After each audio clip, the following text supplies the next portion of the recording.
এই বিতর্কিত নির্বাচনে জনপ্রতিনিধিদেরকে অপসারণের ফলে এখন আর স্থানীয় সরকারের জনপ্রতিনিধি নাই, যার ফলে স্থানীয় সরকারের কার্যক্রম কার্যত স্থবির, জনগণ একটা ভোগান্তির শিকার হচ্ছে। তাই আমরা দ্রুত বর্তমান সরকারের কার্যক্রমে গতি আনার জন্য, সরকারকে গতিশীল করার জন্য জাতীয় নির্বাচনের আগে স্থানীয় নির্বাচন করার আহ্বান জানাচ্ছি। জাতীয় নির্বাচনের আগে যদি স্থানীয় নির্বাচন হয়, এই নির্বাচন হবে বাংলাদেশের ইতিহাসে সবচেয়ে গ্রহণযোগ্য, সবচেয়ে মডেল স্থানীয় সরকার নির্বাচন। কারণ রাজনৈতিক দলগুলো সরকারে গিয়ে যখন তারা স্থানীয় সরকার নির্বাচন দেয়, সেখানে তাদের আধিপত্য থাকে, প্রভাব থাকে, বিপরীত পক্ষের প্রার্থীদেরকে আঘাত করা হয়, হামলা করা হয়, মামলা করা হয়। এটি বাংলাদেশের গত 5 দশকের ট্রেন্ড আমরা লক্ষ্য করেছি।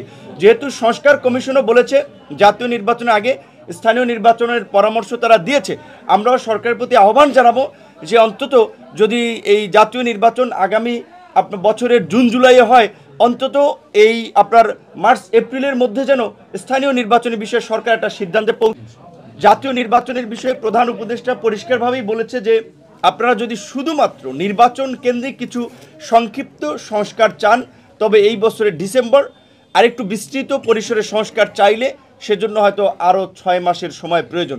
আমরা মনে করি যে শুধুমাত্র একটি নির্বাচনের জন্য এই গণ অভ্যুত্থান হয় নাই, শুধুমাত্র একটি ভোটের জন্য এই গণ অভ্যুত্থান হয় নাই। রাষ্ট্র পুনর্গঠন, রাষ্ট্র সংস্কার এবং রাষ্ট্র মেরামতের মাধ্যমে একটি গণতান্ত্রিক, মানবিক এবং জন আকাঙ্ক্ষার বাংলাদেশ বিনির্মাণের জায়গা থেকে এই গণ অভ্যুত্থান হয়েছে। রাজনৈতিক, সাংবিধানিক সকল প্রকারের বৈধতা দানের জন্যই একটি ঘোষণাপত্র প্রয়োজন। গতকালকে সকল রাজনৈতিক দলের নেতৃবৃন্দ তাদের মতামত দিয়েছে। তারা সকলেই তাদের নিজস্ব যে আত্মত্যাগ এবং নিজস্ব যে সংগ্রাম, সেটিকে সংযুক্ত করে এই ঘোষণাপত্র দেওয়ার আহ্বান জানিয়েছে। আশা করি খুব শীঘ্রই সেটি ঘোষণা হবে।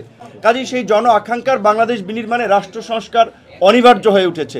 সংস্কার কমিশনগুলো তাদের প্রস্তাবনা দিয়েছে। আমরা চাই সংস্কার কমিশনের এই প্রস্তাবনার আলোকে রাজনৈতিক দলগুলোর সাথে আলাপ আলোচনা করে সরকার রাষ্ট্র সংস্কারের একটা পূর্ণাঙ্গ রূপরেখা জাতির সামনে উপস্থাপন করবেন।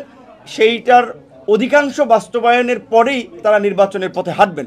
এবং ইতিমধ্যেই আপনারা দেখেছেন যে স্থানীয় সরকারের, বিশেষ করে ফ্যাসিস্ট সরকারের আমলে বিতর্কিত নির্বাচনে যারা জনপ্রতিনিধি হয়েছেন তাদেরকে অপসারণ করা হয়েছে।